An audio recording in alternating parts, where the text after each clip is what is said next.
आनंदोत्सव की उस सभा में पूतना का आगमन हुआ।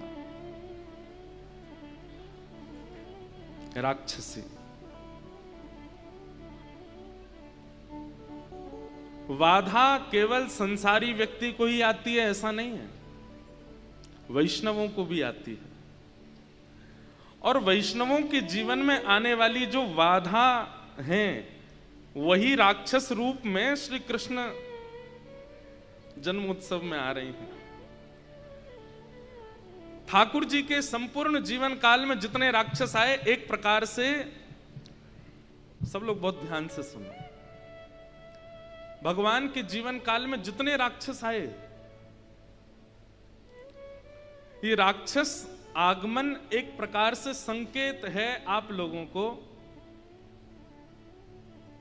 हमारो ध्यान करवे वाले, हमारो भजन करवे वाले, हमारी साधना करने वाले, भक्ति के मार्ग को पालन करने वाले सब वैष्णवों के लिए ठाकुर जी संकेत देते हैं। बोले मैं भी तो बिना विपरीतता के नहीं रहा ना। आप भजन करते हो, साधन करते हो, नाम जप करते हो, तो फिर विपरीत अवस्था से इतना घबरा क्यों जाते हो? मैं परमात्मा हूं कि विपरीतताओं से नहीं बच रहा हूं। जैसे प्रसन्न मुद्रा में पूरा जीवन व्यतीत कर रहे हैं, तुम क्यों परेशान होते हो? तुम क्यों व्यथित होते? अरे 6 दिन में पूतना आई, ये बड़ी बात। इससे भी बड़ी बात कि जन्म ही कारागृह में हुआ है, जेल में जन्म हुआ है। किसी बालक का कारागृह में जन्म होना, ये कहीं ना कहीं सांसारी लोग इस बात पर बड़ी चिंता व्यक्त कर सकते हैं, अरे राम राम बेचारे, देखो ये बालक का जन्म कितना दुर्भाग्य, इसका जेल में जन्मा। लेकिन ठाकुर जी मानो हम आप सबको एक प्रोत्साहन दे रहे हैं कि दुर्भाग्यशाली संसार में कोई नहीं होता। इसलिए किसी की स्थिति पर दुर्भाग्य मत। हां, दुर्भाग्यशाली कौन है? हरिद्वार में कथा हो रही है, 15 मिनट की दूरी पर कथा हो रही है, फिर भी सुनने नहीं आ रही, ये दुर्भाग्य है। गंगा जी बगल में बह रही हैं, फिर भी स्नान आचमन नहीं कर रही, ये दुर्भाग्य है। बद्रीनाथ केदारनाथ जाने की स्थिति है, लेकिन मनाली शिमला घूम रहे हो, ये दुर्भाग्य है। समुद्र महोदधि पुरी के समुद्र नारायण का दर्शन कर सकते हैं, लेकिन फिर भी गोवा का ही समुद्र बढ़िया लग रहा है, ये दुर्भाग्य है। ये दुर्भाग्य है। और सबसे बड़ा दुर्भाग्य क्या है? भारत में जन्मे हैं, ऐसी भूमि पर आप जन्मे हैं जहां की पुरातनता, जहां के शास्त्र विधि, जहां की परंपरा अद्भुत है, अतुलनीय है, फिर भी वैष्णव, ये दुर्भाग्य है। ये दुर्भाग्य है। दुर्भाग्य और कुछ नहीं है।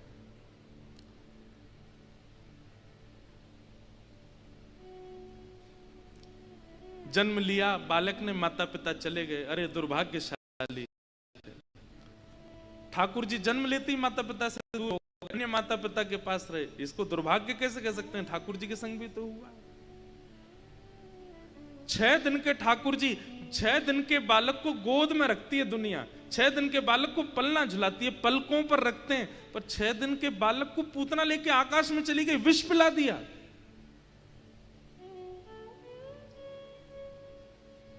इसलिए भैया किसी को दुर्भाग्यशाली मत मानो।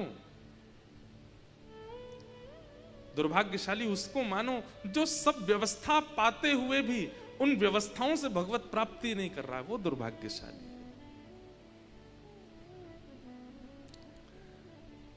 पूतना राक्षसी है। कंस ने उसको बताया कि मेरे शत्रु ने 84 कोस में कहीं जन्म ले लिया है, लेकिन मुझे जगह नहीं पता कहां जन्म लिया है। पूतना बोली चिंता मत करो, 10 दिन के भीतर पूरे 84 कोस में जितने बालकों ने जन्म लिया है, मैं सबका सूची निकलवाती हूं, और जिसने जन्म लिया सबको मार दूंगी मैं, कोई नहीं बचेगा। उन्हीं के बीच में आपका शत्रु कृष्ण भी मर जाएगा। कंस ने कहा जाओ करो इस क्रिया को। और पूतना अत्यंत सुंदरी रूप धारण करके घर घर जाती है और अपने रूप के प्रभाव से घर के जनों को आकर्षित कर लेती है, उनके छोटे नवजात बालक को गोद में लेकर के अपना पयोधर विष पिला करके और मार देती है। ये मानवीय स्वभाव हमेशा से रहा है कि वो सुंदरता, वो वस्त्र और व्यक्ति के लटके झटके जो होते हैं उन पर बहुत जल्दी आकर्षित हो जाता है। समझ रहे हैं बात को? यदि कोई व्यक्ति जैसा ठाकुर जी ने बनाया वैसा नहीं है, एक्स्ट्रा अपने आप को निर्माण कर ले, थोड़े विचित्र से बाल कर ले, विचित्र सा अपना मुखमंडल बना ले, थोड़े बढ़िया से कपड़े पहन ले, थोड़ा ज्यादा एक्स्ट्रा ऑर्डिनरी लगने लग जाए, तो हमारा विश्वास सहज हो जाता है उस पर, और यही हम लोग फंस जाते हैं। मैं हमेशा कथा में कहा करता हूं, प्रभाव नहीं स्वभाव देखो। आपको जान के आश्चर्य होगा, प्रभु श्री राम जब धरा धरती पर आए थे उस समय राम जी से ज्यादा प्रभाव रावण का था। हिरण्यकश्यप जब पृथ्वी पर था तब नृसिंह भगवान से ज्यादा प्रभाव हिरण्यकश्यप का चल रहा था। प्रभु श्री कृष्ण जब ब्रजमंडल में जन्मे उस समय कंस का प्रभाव ज्यादा था। तो प्रभाव ज्यादा होना कोई बड़ी बात नहीं है, राक्षसों का भी रहा है, उस पर आकर्षित मत हुआ करो। यदि किसी का प्रभाव आपको अपनी ओर खींच भी रहा है तो उस समय कथा को याद कर लेना, बोले भाई ये देखो इसका चलना हमको अच्छा लगा, इसका पहनाव अच्छा लग रहा है, इसका बोली चाली अच्छी लग रही है, इसके लटके झटके अच्छे लग रहे हैं, लेकिन वास्तविक इसका जो अंतरंग गुण है जब तक वो पता ना चल जाए तब तक मैं इसके समीप नहीं जाऊंगा। ये विचार होना चाहिए। चाहे आपके मित्र संबंध हो, चाहे आपका विवाह संबंध हो, चाहे आपके माता पिता बहन बंधुओं के अलावा किसी से भी संबंध हो, प्रभाव मत देखिएगा, स्वभाव। पूतना का रूप इतना सुंदर है और उसके वस्त्र आवस्त्र इतने सुंदर हैं कि सब उस पर रीझ गए। बहुत ध्यान से सुनिएगा। जैसे ही सभा में प्रवेश करती है सब आकर्षित हो जाते हैं कि अरे अरे आपके बालक को जरा मैं गोद में खिला लूं, तुरंत बालक दे देते हैं। खिलाते खिलाते खिलाते समय पाते ही अपने पयोधर में जहां वो विष लगा के गई है दे देती है, मुख में मर जाते हैं बालक। और ऐसे मारते हुए पहुंच गई गोकुल। सब नाच रहे हैं, नंद घर आनंद भयो जय कन्हैया लाल की, यशोदा के लाला भयो, नंद जी को लाला भयो जय कन्हैया लाल की। पूतना आई और जैसे ही पूतना का आगमन हुआ, जिस जिस स्थान से पूतना निकलती है सबको अपनी ओर आकृष्ट कर लेती है, आकर्षित कर रही है। कोई उसके रूप को देख रहा है, कोई उसके वस्त्र देख रहा है, कोई उसकी चाल देख रहा है, कोई उसकी ढाल देख रहा है, कोई किसी पर मोहित, कोई किसी पर मोहित, और जो जो मोहित होते जा रहे हैं उन सबका भजन टूटता जा रहा है। एक बात सुनिएगा, भक्ति की राह पर, भक्ति के पथ पर जो वस्तु, जो व्यवहार, जो क्रिया आपको भगवत विमुख कर रही है वही पूतना है। कल कथा में बहुत मन लगा और आज कथा सुनते सुनते कहीं ना कहीं मन विचलित हुआ, कोई और चिंतन आ गया। वो चिंतन जिसका आया है वही पूतना है, उससे सावधान रहिएगा, उससे बचिएगा।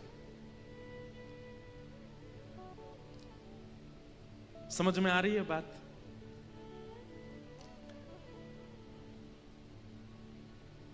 पूतना पर सब मोहित हो गए। पूतना ने जैसे ही नंद भवन में प्रवेश किया तो यशोदा मैया ने जैसे ही पूतना को देखा, पूतना को देख करके मन में एक बार को एक एक एक किंचित भाव आया, अरे विधाता तैने बहुत बुरा कियो मेरे संग, मेरो लाला इतने विलंब ते भेजो, यदि पहले ही भेज दे तो यही तो ब्याह कराती अपने लाला को। देख कितनी सुंदर है, अरे या के वस्त्र कितने सुंदर, या के नेत्र कितने सुंदर, या के आभूषण कितने सुंदर।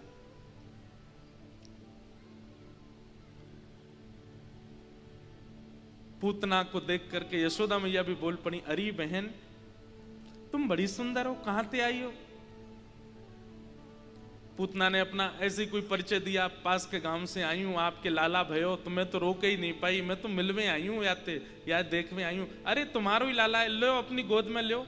ठाकुर जी तुरंत उसकी गोद में दे दी।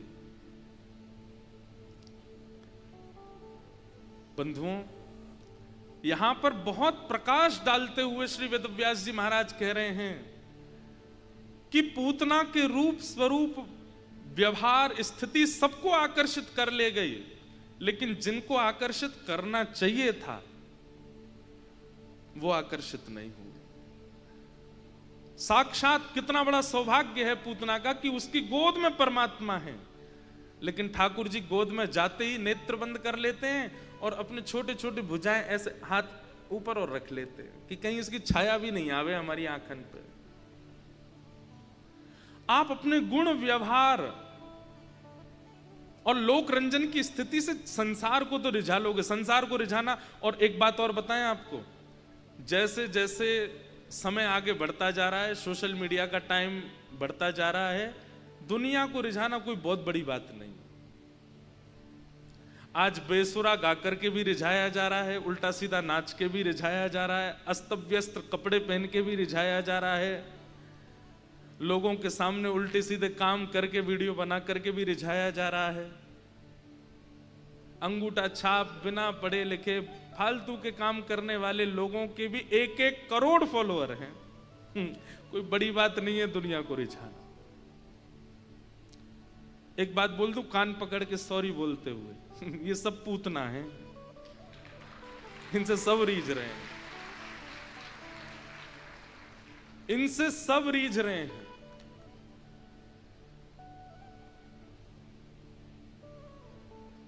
कैसे कैसे गाने आ रहे हैं आजकल, उन गानों को लोग कैसे कैसे सुनते हैं। पर भगवान की बहुत बड़ी कृपा है, गंगा जी की बहुत बड़ी कृपा है, अब धीरे धीरे युवाओं का रुझान कथा की ओर बढ़ रहा है। धीरे धीरे हमारे युवा भाई बंधु कीर्तन सुनते हैं, संकीर्तन सुनते हैं, छोटे छोटे बच्चे आते हैं हमसे मिलने। आप कभी हमारे पास 1-2 दिन बिता के देखो, इतना सुख मिलेगा ना आपको।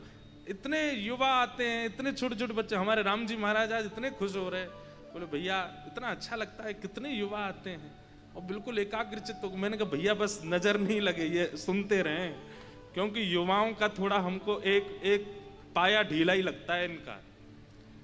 इनकी 4 व्हीलर गाड़ी है, एक व्हील में हवा कम ही रहती है, ये कब पलट जाए पता नहीं है, इसलिए जब तक चल रहा है बढ़िया चलने दो। दिखाएं महाराज जी।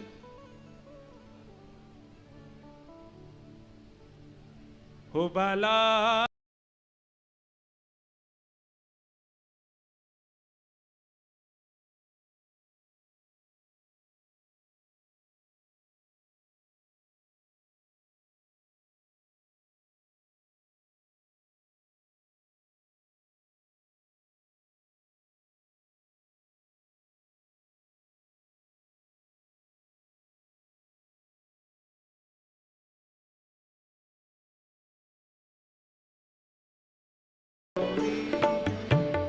जिन भेषा मेरो गिरधर रीझे, जिन भेषा मेरो गिरधर रीझे, मैं सोही भेष धरूंगी हो, मैं तो सोही भेष धरूंगी हो, मैं तो सोही भेष धरूंगी हो, मैं तो सोही भेष।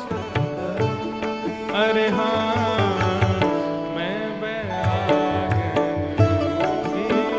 होंगी, मैं बैरागन होंगी, मैं बैरागन होंगी, मैं बैरागन होंगी। प्राण हमारा वहाँ बसता है,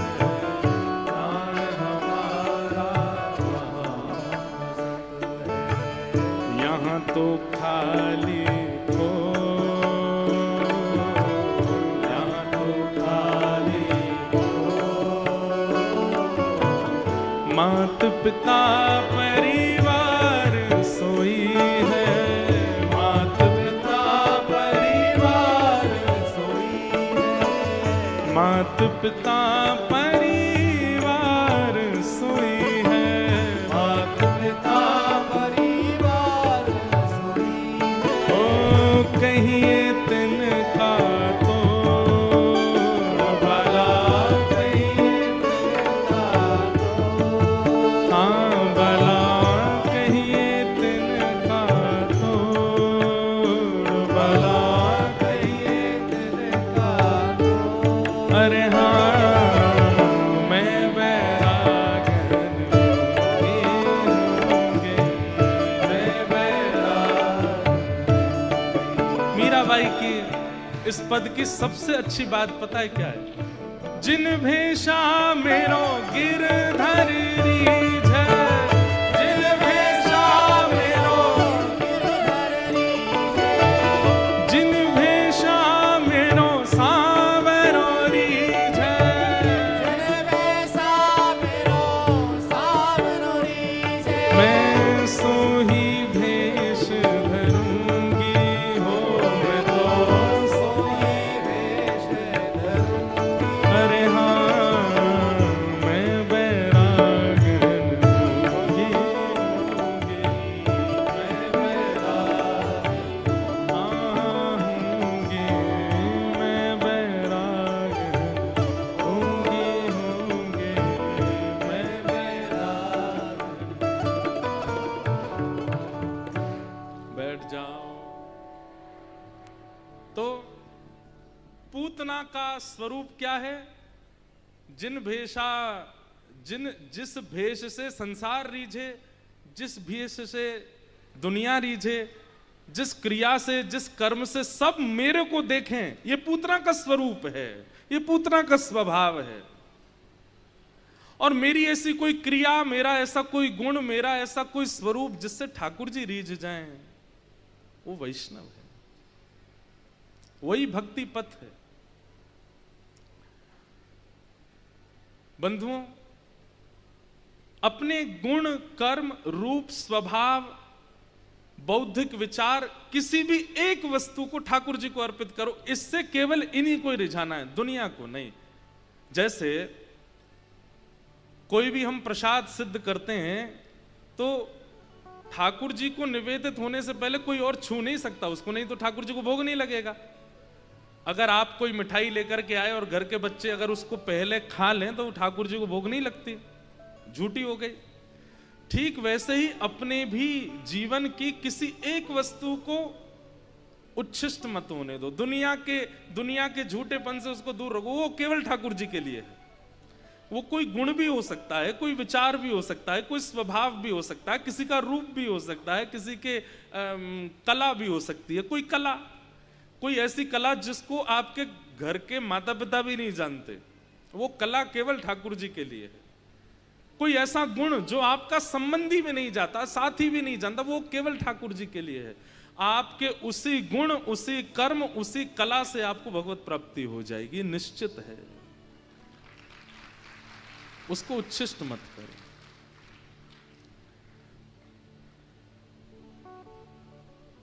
तो पूतना का स्वभाव क्या है? वो सबके रंजन के लिए आई है, सब मुझसे रीझ जाएं, मेरे पर आकर्षित हो जाएं। पर उसके चित्त में एक बार भी नहीं आया कि परमात्मा रीझ जाए। इसलिए ठाकुर जी के इतने समीप जाने के बाद भी भगवान के नेत्रों की अधिकारिणी नहीं बनी पूतना। ठाकुर जी ने नेत्र बंद कर लिए।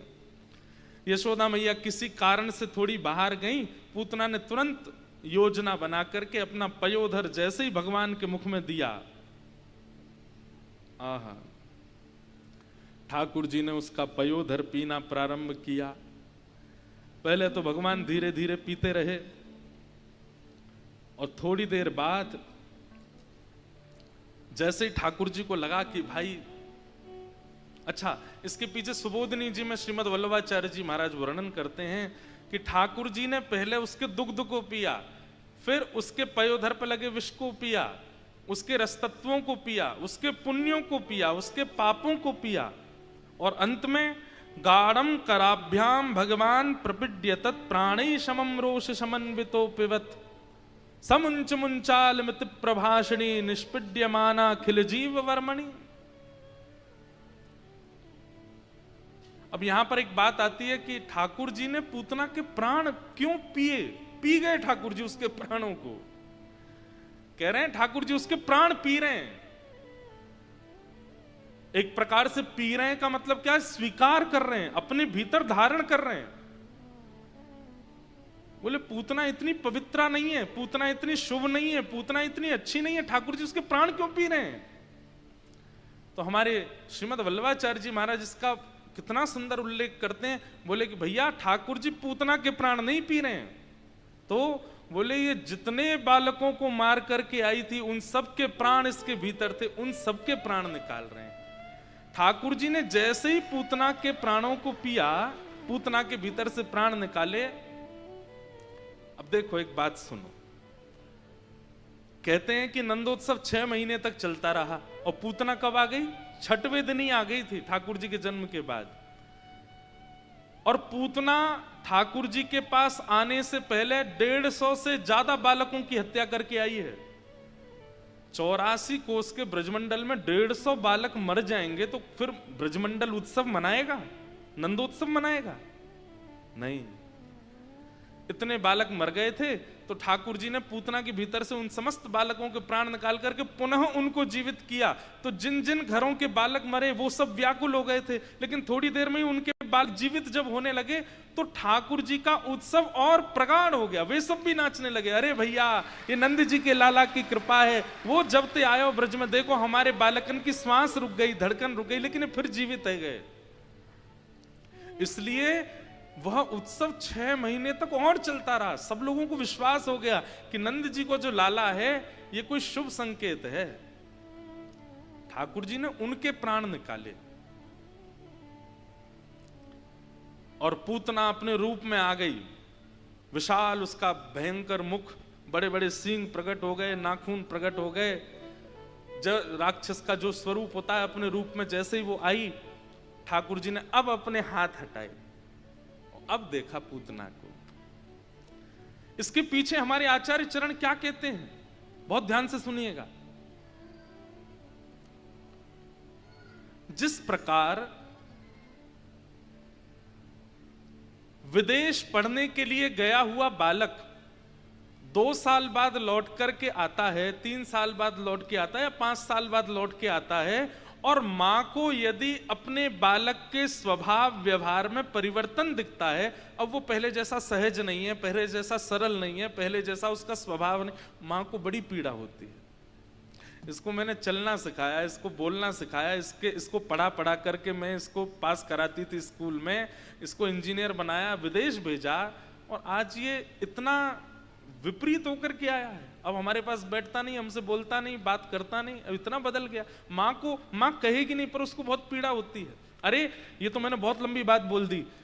सुबह सुबह जब बालक जब 4 साल का हो जाता, उसको पहली बार स्कूल भेजती है ना माँ, उसके जूते बांधेगी, उसको बेल्ट लगाती है, टाई बांधती है, उसको पीछे बैग टांग देती है, गले में उसके एक बोतल लटका देती है, उसके बाल काट देती है, बढ़िया उसको सुंदर बनाती है। बालक रोता है, माँ मुझे नहीं जाना, तो उसको बहुत समझाती है, देख तू जाएगा पापा की तरह बन जाएगा। फिर वो उसको बड़ा समझाती है। बस में बैठाती है तो और रोता है। उस समय माँ नहीं रोती, माँ भी बहुत रोती है, उसको भी बड़ी, क्योंकि जब से जन्म लिया अब 4 साल बाद पहली बार दूर जा रहा है। कितनी देर के लिए जाते हैं छोटे बच्चे? 2 घंटे के लिए जाते हैं बस। 2 घंटे में माँ इतनी विचलित हो जाती है, 12 बज गए, कब आएगी बस, कब आएगी, अभी तक आया नहीं, फोन कर देगी, ड्राइवर भैया कहाँ हो, बोले बस आ गया गेट पे। तो पहले ही माँ आ जाती है, और जैसे बालक उतरता है ना बस से, एक दिन 2 घंटे के लिए दूर किया हुआ बालक भी माँ को पहले से दुबला दिखने लगा। 1 दिन में ही दुबला हो गया, देखो कैसे इसके बिल्कुल गाल लाल पड़ गए हैं, कमजोर हो गया है। मतलब ये बात मैं क्यों बता रहा हूं, एक जन्मदात्री मां जिसने आपका निर्माण किया, वो आपके भीतर इतना सा भी परिवर्तन बर्दाश्त नहीं कर पाती। और हमको दुनिया में भेजने वाले ठाकुर जी जब हमको अत्यंत परिवर्तित देखते हैं तो उनको कितनी पीड़ा होती होगी। हम जैसे भी हैं, हमको ठाकुर जी ने बनाया। हमारा व्यवहार, स्वभाव, क्रिया, विचार सब ठाकुर जी ने बनाई है। दुनिया से सब छुपा के रखो, लेकिन ठाकुर जी से नहीं। मैं एक बात कहा करता हूं कि हमारे श्री कृष्ण वंशी ही क्यों बजाते हैं? इतने सारे वाद्य हैं हमारे हिंदू वैदिक परंपरा में, ठाकुर जी ने वंशी को ही क्यों चुना? क्योंकि वंशी में छिद्र है, वंशी पोली है। ये गुण नहीं है, ये अवगुण है। लेकिन उसने ठाकुर जी के आगे अपने अवगुणों को छुपाया नहीं, प्रकट कर दिया। इसलिए ठाकुर जी ने उसको, अब तबला रखा है वहां, भैया बजाते हैं तबला, ढोलक, ये सब पोले हैं भीतर से, लेकिन अपने पोलेपन को छुपाते हैं। वो भैया पीछे खींच रहे हैं वायलिन, वो भी पोली है भीतर से, लेकिन अपने पोलेपन को छुपाती है। सितार हो, वीणा हो, कोई भी साज हो, सब एक से एक साज हैं। मेरा प्रिय साज है सितार, लेकिन सब पोले होते हैं, लेकिन अपने पोलेपन को छुपाते हैं। बाह्य आवरण से ऐसे दिखाते हैं हम कितने सुंदर, भीतर से सब पोले हैं। लेकिन वंशी पोली है, लेकिन छुपाती नहीं। इसलिए ठाकुर जी अपने अधर पर धारण करते हैं कि तुम में दोष है, लेकिन फिर भी तुम मेरे सामने उसके सन्मुख प्रकट हो गए, तुमने उसमें ज्यादा विचार नहीं किया। सूरदास जी का एक पद मुझे बहुत अच्छा लगता है। कौन कुटिल खल कामी मौसम, कौन कुटिल खल कामी मौसम, जो तन दियो ताहि बिसरायो, जो तन दियो ताहि बिसरायो। कौन कुटिल खल कामी मौसम, कौन कुटिल खल कामी। अपने अवगुणों को सबसे छुपाइए, ठाकुर जी से नहीं। कभी कभी गंगा मैया में डुबकी लगाते लगाते कह दिया कीजिए, हे गंगा मैया, ईर्ष्या से भर गया मेरा मन, बहुत क्रोध आने लगा आजकल, मेरे अंदर लोभ जागृत हो गया है, मैं बहुत लोभी जैसा हो गया हूं, मेरे अंदर कामुकता बढ़ रही है, मेरे अंदर क्रोध का बढ़ोतरी हो रही है। ये सब शिकायत करिए गंगा जी से, मैं ऐसा हूं, आप कृपा कीजिए, मुझे शुद्ध बनाइए, मेरे हृदय को परिवर्तित कीजिए। बंधुओं, एक बात याद रखिएगा, हम शीशा देखते हैं रोज, यहां बैठा हर व्यक्ति देखता है, और शीशा देखने वाला व्यक्ति अपने आप को संवार लेता, अपने बाल ठीक कर लेगा, अपनी नाक ठीक कर लेगा, अपने कपड़े ठीक कर लेगा। शीशे का मतलब क्या है? जो भी तुम्हारे संपूर्ण अंग में अस्त व्यस्त हो उसको व्यवस्थित कर लो। अगर कोई व्यक्ति शीशा ना देखे, 10 दिन शीशा मत देखो, कितने विचित्र हो जाओगे आप, बाल विचित्र हो जाएंगे, मुखमंडल विचित्र हो जाएगा, कपड़े विचित्र हो जाएंगे। शीशा देखते हैं और उसमें जो परिवर्तित दिखता है उसको हम ठीक करते हैं। ठीक वैसे ही ये कथा क्या है, ये ज्ञान क्या है, ये प्रवचन, ये शीशा है, इसमें स्वयं को देखिए। यहां जो अवगुण बताया गया ये मुझ में है, अपने अवगुणों को नित्य विचार किया कीजिए, मुझ में क्या क्या अवगुण है, आपसे अच्छा कोई नहीं जानता। मुझ में लोभ है, मुझ में ईर्ष्या है, मुझ में काम है, मुझ में क्रोध है, मुझ में ये है, ये सारे अवगुण देखिए और नित्य अपने अवगुणों का चिंतन किया कीजिए। हम गुणों का चिंतन करते हैं, अवगुणों का नहीं। अवगुण का यदि नित्य चिंतन हो जाए तो धीरे धीरे उस अवगुण को समाप्त करने की सूची भी आएगी, धीरे धीरे उस अवगुण को समाप्त करने के विचार भी आएंगे चित्त में, ऐसे नष्ट होगा यह अवगुण। मैं पत्नी से तेज आवाज में बात कर जाता हूं, मैं पति को समझ नहीं पाती हूं, या बच्चे हमारी बात नहीं सुनते, या बच्चे सोचे माता पिता को कैसे समझाएं, ये सारे अवगुण हैं। इन अवगुणों का नित्य चिंतन करो। क्या करें? कभी ना कभी तो उसकी कोई सूची आएगी चित्त में। हम केवल अपने गुण का विचार करते हैं, मुझे अच्छा क्या। हमारे पूज्य पिताजी महाराज, वो जब कभी भी हमारी कथा सुनते हैं ना, कथा सुनने के बाद मैं जब प्रणाम करने जाता हूं तो वो 10 गलती से कम बताते नहीं है। आज तुमने ये गलत बोला, आज तुमने यहां गलती करी, आज तुमने ये गलत बोल दिया, इस विचार को ऐसे नहीं कहना था, इसको ऐसे नहीं कहना था। बचपन में जब मैं प्रारंभ किया था कथा कहना तो मुझे बहुत पीड़ा होती थी, पिताजी प्रशंसा ही नहीं करते, कितना भी अच्छा कह लो कभी अच्छा ही नहीं बोलते, लेकिन ये कृपा हुई कि उन्होंने अच्छा कभी कहा नहीं, तो परिवर्तन करने की इच्छा हुई। अपने दोषों का नित्य चिंतन करो कि क्या क्या दोष हैं, उस पर क्रिया करने का भी मन होगा। और ठाकुर जी के आगे छुपाओ नहीं, ठाकुर जी के आगे जाके सब प्रस्तुत कर दो। नाथ मैं ऐसा हूं, नाथ में थारो जी थारो, नाथ में थारो जी थारो, चोखो बुरो कुटिल और कामी, चोखो बुरो कुटिल और कामी, जैसो हूँ तिहारो, जैसो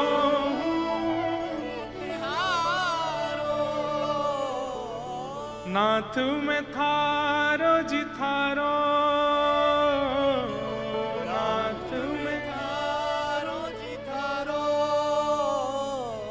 चोखो बुरो, चोखो बुरो मतलब थोड़ा बहुत बुरा नहीं हूं मैं, चोखो बुरो बहुत ज्यादा बुरा हूं मैं, चोखो बुरो कुटिल और कामी, चोखो बुरो कुटिल और कामी, जो कुछ हूँ सो तिहारो, जो कुछ हूँ सो तिहारो, नाथ में थारो जी थारो,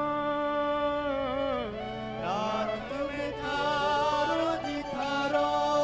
पूतना के इस प्रसंग से ये सीखो कि ठाकुर जी के आगे बनावटी बन के नहीं जाना है। किसी सभा में जाना है, रिश्तेदार आ रहे हैं, शादी में जाना, सब जगह बनावटी रहो, पर ठाकुर जी के सन्मुख नहीं। ठाकुर जी के सन्मुख तो जैसे हो वैसे जाओ, नाथ में ऐसा हूं। और बनावटी मतलब मेरा कोई श्रृंगार या रूप से मतलब नहीं है, खूब बढ़िया बढ़िया पहन के जाओ, उसमें कोई दिक्कत नहीं है। अपने अंतरंग विचारों को परिवर्तित करके मत जाओ, उसमें छिपाओ करके मत जाओ, जैसे हो वैसे। भाई वैद्य के सामने रोग लेकर के जाओगे तभी तो चिकित्सा होगी, और वैद्य से अगर आपने छुपा लिया तो फिर चिकित्सा कैसे होगी? दवाई रिएक्शन और कर जाएगी। इसलिए डॉक्टर के सामने सब बता दो। सुबह उठते हैं सिर में भी दर्द हो जाता है, वमन हो जाता है, ऐसा होता है वैसा होता है, भूख नहीं लगती, सब बता दो तो वो समझ जाता है कि पीड़ा क्या है। ऐसे ही ठाकुर जी वैद्य हैं, उनके आगे ज्यादा बनावटी बन के मत जाओ, जैसे हो वैसे। नाथ पड़ोसी को देखता हूं मुझे ईर्ष्या होती है, मेरे बुआ के बच्चे आते हैं तो मुझे अच्छा नहीं लगता है, उनसे मुझे क्रोध आता है, पत्नी की ये बातें मुझे बहुत बुरी लगती हैं, ऐसा होता है, वो सामने वाले के धन को देख के मुझे लोभ होता है। सब बोल दो, जो किसी से नहीं कहा ठाकुर जी को सब बताओ। परिवर्तन अपने आप देखोगे आप। ठाकुर जी को बता दिया, ठाकुर जी फिर चिकित्सा करेंगे उसको दूर करने की। हम बुरे क्यों बने रहते हैं? क्योंकि हम छुपाते हैं खुद से भी और ठाकुर जी से भी। इसलिए प्रस्तुत करो। पूतना राक्षसी बनकर के आई, भगवान ने उसका वध किया। जोर की आवाज हुई, सब ब्रजवासी दौड़े, कहां भय हो, कहां भय हो, कहां भय हो। देखी तो महाराज विशाल पूतना पड़ी है। सब ने दौड़ के पहले भीतर जाके देखी, लाला कहां है? लाला मिलो नहीं। तो देखी महाराज तो पूतना के पयोधर पे पड़ो है लाला।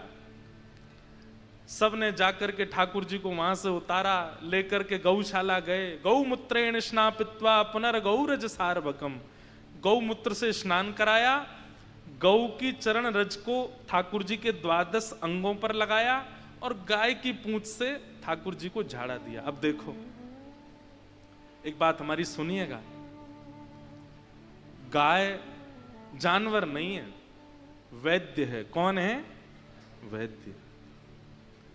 और आपकी तो चलो जो भी हो, ठाकुर जी की तो वैद्य है। पूरे विश्व की पीड़ा परमात्मा दूर करता है और परमात्मा की पीड़ा गैया दूर कर रही है। बताओ भागवत जी में स्पष्ट लिखा है, जब जब राक्षस आए तब तब यशोदा मैया तुरंत ठाकुर जी को लेके कहां जाती? गौशाला में। गैया के 12 भगवान के अंगों पर गैया के चिन्ह लगाती। अच्छा एक बात बोले, पूरी भागवत जी में आपने ये नहीं सुना होगा कि ठाकुर जी बीमार हुए, ठाकुर जी को बुखार आ गया, ठाकुर जी के सिर दर्द हो गया, ठाकुर जी कमर में दर्द हो गया। एक जगह आया बस, ब्रजवासियों की याद में रुक्मणी जी को बताने के लिए ठाकुर जी को ज्वर चढ़ा था। ठाकुर जी हमेशा शारीरिक स्वस्थ ही रहे। क्यों? नित्य जितने दिन श्री कृष्ण पृथ्वी पर विराजमान रहे, नित्य एक दिन भी बेनागा किए, ऐसा एक भी दिन नहीं गया कि गैया का स्पर्श नहीं किया ठाकुर जी ने। हर दिन, चाहे ब्रज की लीला हो चाहे द्वारिका लीला हो। अरे जब महाभारत का युद्ध हुआ था ना, तो ठाकुर जी ने पांडवों से कहकर के सबसे पहले पांडवों के शिविर में गऊ को स्थापित किया। छोटी सी गौशाला बनवाई थी जहां पर सारे योद्धा रहते थे, वहां किनारे में एक छोटी सी गौवंश को भी बुलाया था और सब योद्धाओं से कहा नित्य गैया को प्रणाम करके जाओ, या तो तुम्हारी विजय होगी और अगर कहीं युद्ध में मारे गए तो गैया को प्रणाम करके गए, अधोगति नहीं होगी, भगवत धाम की प्राप्ति होगी। नित्य गैया को प्रणाम करो। ये टप टप ताली बजाने से कुछ नहीं होगा, क्योंकि हमने तो गैया की बिल्कुल कदर की नहीं। जिनको ठाकुर जी इतना मान देते हैं, हम उनका मान नहीं दे रहे, तो ठाकुर जी हमें कैसे प्राप्त होंगे? एक बात याद रखिएगा, जैसे भगवत प्राप्ति के लिए नाम जप है, जैसे भगवत प्राप्ति के लिए व्रत अनुष्ठान है, जैसे भगवत प्राप्ति के लिए साधन है, वैसे ही भगवत प्राप्ति के लिए स्वच्छंद भाव की गौ सेवा भी है। गौ सेवा, और गौ सेवा भी किस भाव से? अब आप कहोगे ग्वारिया भी तो करते हैं गौ सेवा, हाँ, तो उनकी सदगति होगी। गौ सेवा भी इस भाव से कि कोई देखे ना, कोई पूछे ना, कोई जाने ना, बस ये मेरी है, मैं इनकी सेवा करूं।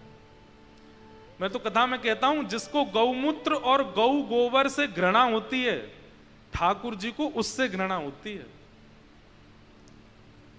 हमारे अष्ट सखा गाते हैं,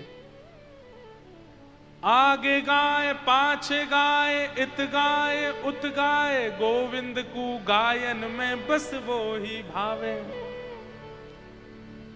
गैया के बीच में ठाकुर जी को बहुत अच्छा लगता है। गाय, गंगा और गौरी, इन तीन की उपासना जीवन में ले आइए। गौरी मतलब मातृशक्ति, माताएं बहनें। गाय, गंगा और गौरी। आज मुझे एक व्यक्ति ने निवेदन किया, बोले महाराज जी आप एक चीज कथा में बोल देंगे? मैंने कहा बताओ। बोले अभी वो श्रावण आएगा तो कावड़िया आते हैं हरिद्वार, आप उन सब से एक निवेदन कर दीजिए। क्या? कि गंगा में स्नान करें, एक तो कुल्ला ना करें, एक वस्त्र ना धो। मैंने कहा केवल कावड़ियाओं से नहीं, गंगा स्नान करने वाले हर व्यक्ति से हमारा निवेदन है कि गंगा जी में ना तो वस्त्र धोइए, ना कभी कुल्ला कीजिए। ये दो काम मत कीजिए। ये परिवर्तन की भावना अपने अंदर लाइए, आपके सारे पुण्य क्षीण हो जाते हैं। चरणामृत है ठाकुर जी का। तो गैया की सेवा में थोड़े लगिए, ठाकुर जी को बहुत प्रिय है। ठाकुर जी धीरे धीरे अब 3 महीना के हो गए। 3 महीना के जैसे ही भये तो ठाकुर जी ने आज पहली बार करवट बदली, और जैसे ही ठाकुर जी ने करवट ली, यशोदा मैया ने नगाड़े बजवा दिए, पूरे ब्रजमंडल में आनंद है। बोले कहा भयो? बोले आज नंद के लाला ने करवट ली है। करवट जानते हैं? ठाकुर जी ऐसे है गए। सोचो हमारे वृंदावन के लाला कितने लाडले हैं, इनकी करवट का भी उत्सव होता है।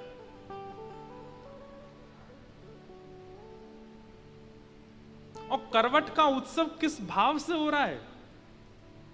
बहुत ध्यान से सुनिए, सब लोग इधर देखो। करवट का उत्सव इस भाव से कि ब्रजवासी इतने उत्सुक हैं कि लाला कब बोलेगो, कब चलेगो, कब हमारे पास आवेगो, कब कब कब या की गति आवेगी। तो करवट एक प्रकार से सबसे पहला मूवमेंट होता है बालक का। तो पहली बार करवट ली है तो इसलिए ब्रजवासी इतने खुश है कि बस अब करवट ले ली, कल को पाम भी चलावेगो, फिर घुटमुन भी चलेगो, फिर बैठना सीख जाएगो, और फिर एक दिन चल चल के हमारे घर आयो करेगो। तो ब्रजवासियों को इतनी उत्सुकता हुई कि करवट लेने पर ही उत्सव मना दिया। और छोटा मोटा उत्सव नहीं मना, खूब विशाल झड़ा भंडारा। झड़ा भंडारा मतलब 84 कोस के ब्रजमंडल में किसी के घर पर चूल्हा नहीं जला, सब नंद भवन आए रोटी खावे। क्यों? करवट लिया आज लाला ने। जिनके आप दर्शन करते हो, राधा रमन हो, राधा वल्लभ हो, बिहारी जी हो, बड़े लाडले लाला, बड़े लाडले।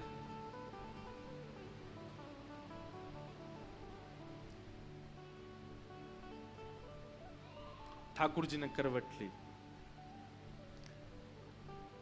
सब ब्रजवासियों की भीड़ लग गई लाला की करवट देखने की। अब ये करवट कब लेगो? अब लाइन लगा के सब देख रहे हैं, लाला करवट ले। अब बालक कोई आपके कहने से थोड़ी लेगा, वो तो जब उसका मन, सब ब्रजवासी देख रहे हैं कब लेगो। जैसे ही ठाकुर जी पलटा मारे, ओहो जय जयकार होने लग जाए, नाचे गावे, लाला ने करवट ले ली। और ठाकुर जी तो जय जयकार सुन के रोने लगे। यशोदा मैया बोली, अरे ये सब ब्रजवासी ऐसे आ जाएं, सब लाला को लेकर के घूम रहे हैं। तभी वहां सक्टासुर नाम का एक दैत्य आ गया। ठाकुर जी एक सकट के नीचे, सकट कहते हैं बैलगाड़ी को, बैलगाड़ी के नीचे सो रहे थे। मैया ने झूला बना दिया, वहां के नीचे सो रहे। इतने में ही सक्टासुर दैत्य आ गया। भगवान ने पाद प्रहार से सक्टासुर का वध कर दिया। बोलो सक्टासुर मर्दन गोपाल की। धीरे धीरे ठाकुर जी अब 1 साल के हो गए, और जैसे ही लाला 1 साल के भये, ठाकुर जी के 2 दांत निकल के आए हैं। बोलो वृंदावन बिहारी लाल की। हमारे मंगलमय उत्सव में दूर दूर से महापुरुष पधार रहे हैं। आज हिमाचल में श्री राधा कृष्ण मंदिर के पूज्य महाराज जी भी आज बाल बाबा महाराज पधारे हैं, उनको बारंबार प्रणाम। जय। महाराज जी के स्थान पर 2 वर्षों तक एक बार 2 वर्ष तक जन्माष्टमी करने का अवसर प्राप्त हुआ था दास को। वहीं जन्माष्टमी पर कथा होती थी हिमाचल ऊना में। आज पूज्य महाराज जी भी पधारे हैं, उनको बारंबार प्रणाम। जय। ठाकुर जी 1 साल के हो गए, और जैसे ही ठाकुर जी 1 साल के भये, तो ठाकुर जी के थोड़े थोड़े दांत निकल आए हैं, 2 दतुइयां निकल आई हैं। और ठाकुर जी मन में सोचें, ये 2 दांत निकल आए, मैया को कैसे बताऊं कि मेरे दांत आगे? बोल तो सकते नहीं अभी। तो बगल में दाऊ दादा लेटे थे, सो ठाकुर जी ने दाऊ दादा को हाथ पकड़ो, और हाथ पकड़ के मुंह में लेके जोर से काट गए। और जैसे ही ठाकुर जी काटे, यशोदा मैया तो दूर कहीं काम कर रही, दाऊ दादा, अरे मैया खागो खागो खागो, मोए खागो। यशोदा मैया दौड़ी दौड़ी आई, अरे ए दाऊ तू काय को खींचे, काय को चिल्ला रहो? मैया देख लाला मोए खागो। मैया बोली, वाके केवल मसूड़े हैं, वाके दांत तो है ना है, वो कितनी जोड़ते खा जाए तेरे लगेगी तो है ना। ना मैया देख। जैसे ही मैया ने देखी तो ठाकुर जी के 2 छोटे छोटे दांतों के चिन्ह बने हैं दाऊ दादा के हाथ पे। वो देख करके मैया ने दाऊ दादा को हाथ छोड़ो, लाला लाला ने मुंह दिखाइयो। और ठाकुर जी के ऐसे होठ ऊपर करके मैया ने जब 2 दांत देखे, मैया तो बलैया लेने लगी, आरती लेके आई, लाला की आरती करने लगी। दाऊ दादा बोले, वाह हमें खागो और या की आरती हो रही है ऊपर से।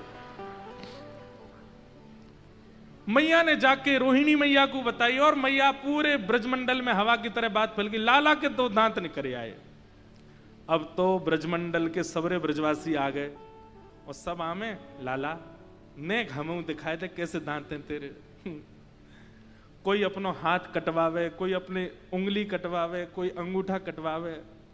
ठाकुर जी से कटवा रहे हैं सब, और जैसे ही वो चिन्ह बन जाएं सब अपने सिर से लगावे। अरे मैया तेरे लाला के 2, अब तो बस नेक और दिना रुकनो है, चलन लगेगा तुम्हारो लाला।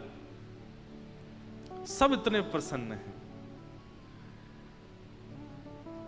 ये आनंद ही श्री कृष्ण है, जो हर स्थिति में सुख दे रहे हैं, जो हर स्थिति में उत्सुकता दे रहे हैं, वही श्री कृष्ण है। अब यशोदा मैया लाला को लेकर के बुलवाती हैं, लाला बोल मैया। ठाकुर जी नहीं बोलते। फिर दाऊ दादा ले जाते हैं, बोले लाला बोल भैया। ठाकुर जी नहीं बोलते। नंद बाबा गोद में ले जाते हैं, बोले लाला बोल बाबा। ठाकुर जी नहीं बोलते। सबरे पीछे पड़े रहे, लाला बोले ही ना है, लाला बोले ही ना है। एक दिन यशोदा मैया अपनी गोद में लेके गौशाला में घूम रही थी, और जैसे ही गैया के पास गई तो ठाकुर जी गैया की ओर उंगली करके बोले मैया गैया। और जैसे ही ठाकुर जी बोले गैया, यशोदा मैया बोली लाला दोबारा बोलियो, बोले गैया। ठाकुर जी ने सबसे पहला शब्द उच्चारण पृथ्वी पर आकर के किया गैया। और गैया बोलने के बाद मैया बोली लाला एक बार बोल दे मैया। ठाकुर जी बोले मैया। गैया से प्रारंभ किया, फिर मैया बोले। सूरदास जी महाराज ने बहुत सुंदर पद में इसकी व्याख्या की। कहने लगे मोहन मैया मैया, कहने लगे मोहन मैया मैया, कहने लगे मोहन मैया मैया, कहने लगे मोहन मैया मैया। पितानंद सो बाबा रे बाबा, पितानंद सो बाबा रे बाबा। और हलधर सो भैया, और हलधर सो भैया, और हलधर सो भैया, और हलधर सो भैया। हाँ कहने लगे मोहन मैया मैया, कहने लगे मोहन मैया मैया, कहने लगे मोहन मैया मैया। कहने लगे मोहन मैया मैया। बोल नंद के लाला की।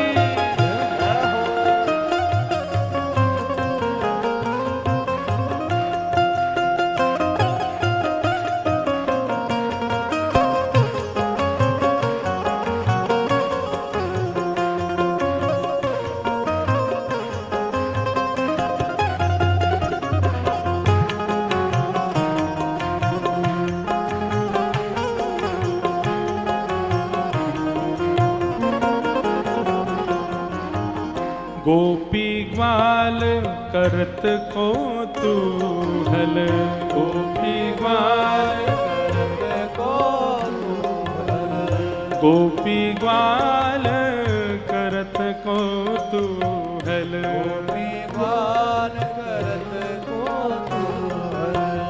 घर घर बजत बधैया,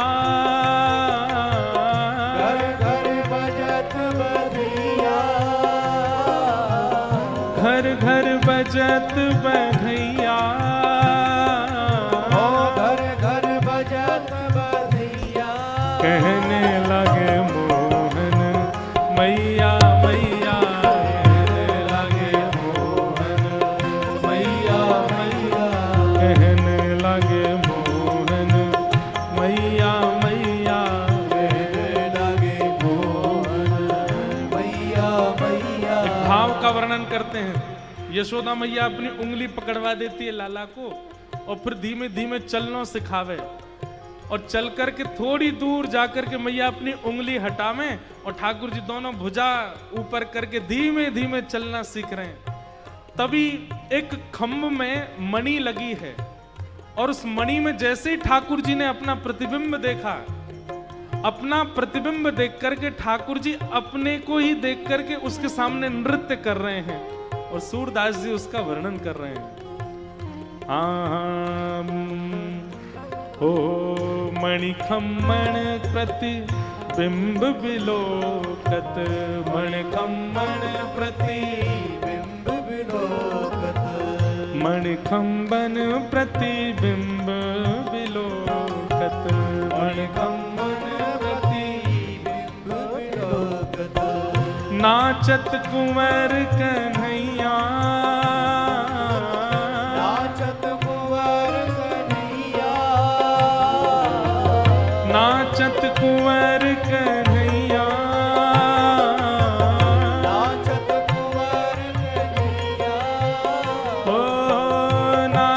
कुंवर कन्हैया कन्हैया कन्हैया कहने लगे मोहन मैया मैया कहने लगे मोहन मैया मैया कहने लगे मोहन मैया मैया कहने लगे मोहन मैया मैया सूरदास प्रभु तुमरे दर्श को सूरदास प्रभु तुम्हारे दर्शन सूरदास प्रभु तुमरे दर्श सूरदास प्रभु तुम्हारे दर्शन ओ चरणन की बलजैया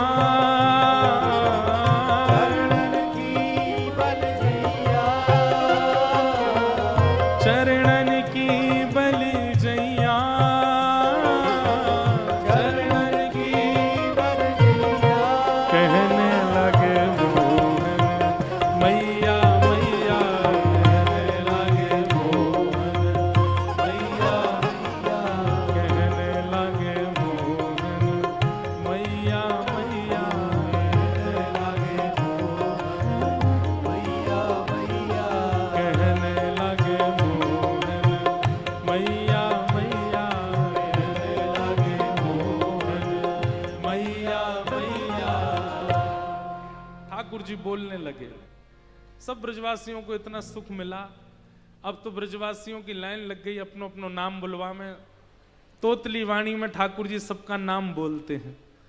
कोई गोपी को नाम प्रभावती और वो कहे लाला बोल प्रभावती। अब ठाकुर जी कैसे बोले प्रभावती, लेकिन फिर भी ठाकुर जी उल्टा सीधा नाम बोलते हैं और वही सुनकर के ही सब गोपियां प्रसन्न हो जाती हैं, आनंदित हो जाती हैं। ऐसी ठाकुर जी की मधुर लीला चल रही है। गर्गाचार्य जी महाराज आए और भगवान का नामकरण संस्कार किया। बड़े भाई का नाम बलभद्र रखा, बलराम रखा, और छोटे भैया का नाम कृष्ण रखा। ठाकुर जी का नाम कृष्ण उनके वर्ण के भाव से रखा गया। इदानिम कृष्णताम गतः। कृष्ण शब्द की सामर्थ्य क्या है?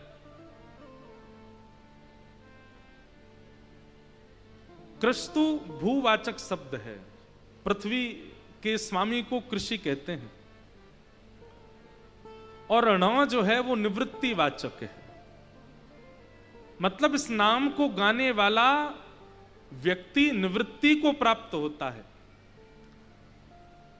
और पृथ्वी पर रहने वाला व्यक्ति अगर इसको गाए, पृथ्वी का स्वामी कृषि और ण यानी निवृत्ति, पृथ्वी के स्वामी यानी कि मानवों की जिस नाम से निवृत्ति होगी, जिस नाम से मुक्ति होगी, वही है कृष्ण।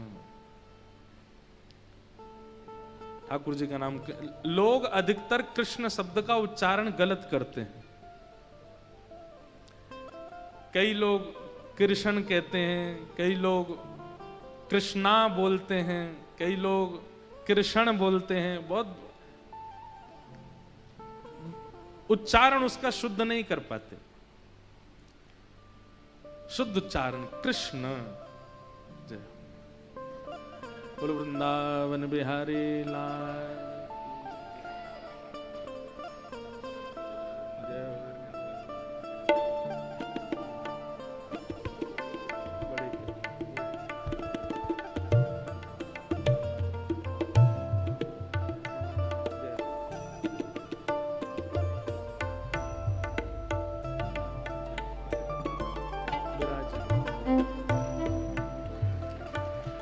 आज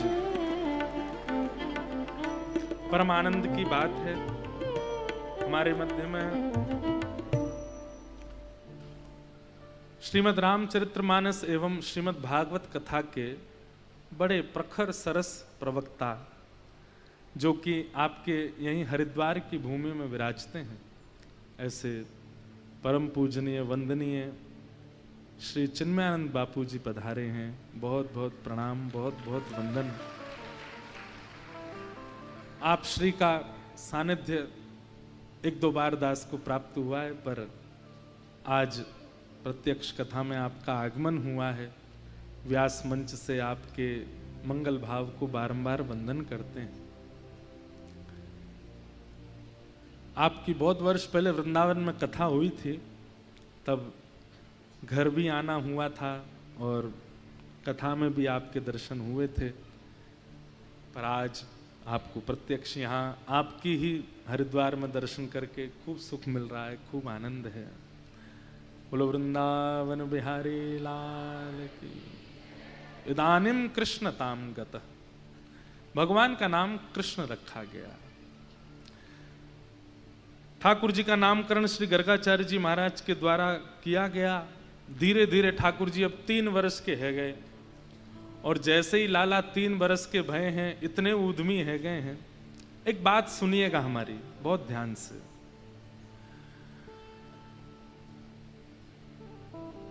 प्रेम अधिक जहां होता है वहां प्रभुता का त्याग किया जाता है।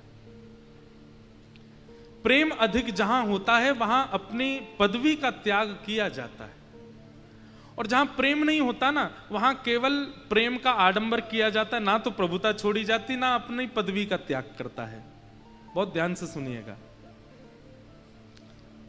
श्री कृष्ण परमात्मा है, ईश्वर है, लेकिन ब्रजवासियों ने इतना प्रेम किया है ठाकुर जी से कि ठाकुर जी अपनी प्रभुता भूल करके सब लीला कर रहे हैं वृंदावन में। और ये प्रमाण है कि प्रेम वास्तविक है, तभी प्रभुता छोड़ी है।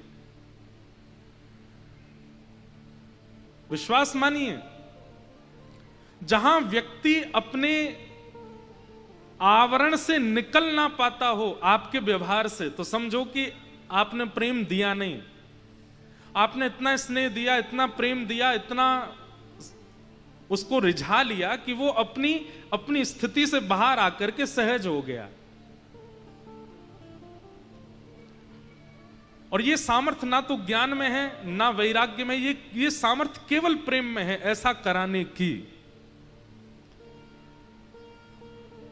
सामने वाला अपनी स्थिति भूल जाए, अपनी पदवी भूल जाए, अपनी प्रभुता भूल जाए। एक बात कह दें, आज भी हम सबके घर में ठाकुर जी हैं, लेकिन हम इतना प्रेम दे ही नहीं पा रहे हैं कि वे अपनी प्रभुता भूल करके चलने लगे, बोलने लगे, बैठने लगे, खाने लगे, पीने लगे, कुछ करने लगे। वो जैसे हैं वे जैसे आए थे वैसे ही रहते हैं, परिवर्तन नहीं होता उनमें। तो इस बात को आप निश्चित मान लीजिए कि हर दिन की सेवा में ठाकुर जी में कोई परिवर्तन नहीं दिखता, ठाकुर जी में कोई गुण प्रकट नहीं होता, ठाकुर जी बोल नहीं रहे हैं, ठाकुर जी कुछ कह नहीं रहे हैं। ऐसा नहीं है कि बोलते नहीं है, बोलते हैं। ऐसा नहीं है कहते नहीं है, चलते सब करते हैं हमारे ठाकुर जी। पर आपके प्रेम में वो सामर्थ्य नहीं कि वो अपनी प्रभुता छोड़ दें।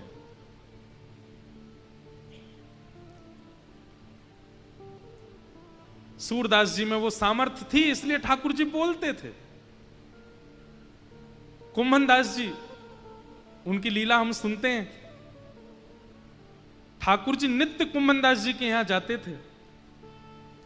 कुंभन दास जी का ना तो घर अच्छा था, कुंभन दास जी का ना परिवार में संपत्ति थी, लेकिन फिर भी ठाकुर जी रोज जाते थे। और कुंभन दास जी का नाम ठाकुर जी ने रखा था कुंभना। रोज बोले, ए कुंभना मेरे संग खेल ले। और ये ज्यादा नहीं, इसी कलिकाल की घटना है। ठाकुर जी खेलते थे।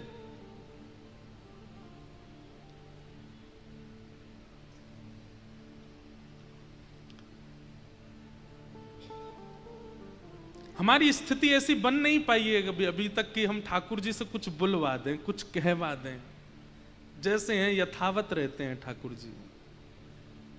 प्रेम प्रस्तुत करो, उसी से बोलते हैं ठाकुर जी। ब्रजवासियों ने इतना प्रेम प्रकट कर रखा है कि ठाकुर जी अपनी प्रभुता भूल करके ब्रज में लीला कर रहे हैं। श्रृंग्यग्निड्यं जलद्विजकंटकेभ्यः क्रीडा परावति चलौ स्वसुतो निषेद्धुम् ग्रह्याणि कर्तुमपि यत्र न तज्जनन्यो शोकातयापतुरलं मनसो नवस्था। एक श्लोक में शुकाचार्य जी महाराज ने ठाकुर जी के सब्र ऊधम बता दिए। श्रृंग्यग्निड्यं शशि जलद्विजकंटकेभ्यः, सबसे पहला ऊधम क्या है ठाकुर जी का? गैया, बड़े बड़े सींग वाली गैया ठाकुर जी को झूला है। क्या है? झूला। एक तरफ तो दाऊ दादा लटक जाए, दूसरी तरफ लाला लटक जाए, और जब तक गैया बैठी है तब तक तो ठीक है। जैसे ही गैया खड़ी है जाए, सोई ठाकुर जी के में दाऊ दादा कस के पकड़ लो, झूला बन गो हमारो। और गैया जहां जावे ठाकुर जी ऐसे लटक के झूले वहां पे। और जैसे ही हाथ छूटन लगे, जैसे ही हाथ की पकड़ कमजोर रहने लगे, फिर चिल्ला में, मैया देख तेरी गैया हमको मार रही है, जल्दी बचा जी, हमें मार भी ले जा रही है। एक दिन ठाकुर जी चढ़ गए गैया पे, सींग पकड़ लिए उसके। गैया भी बोली रोज रोज आ जाते हैं,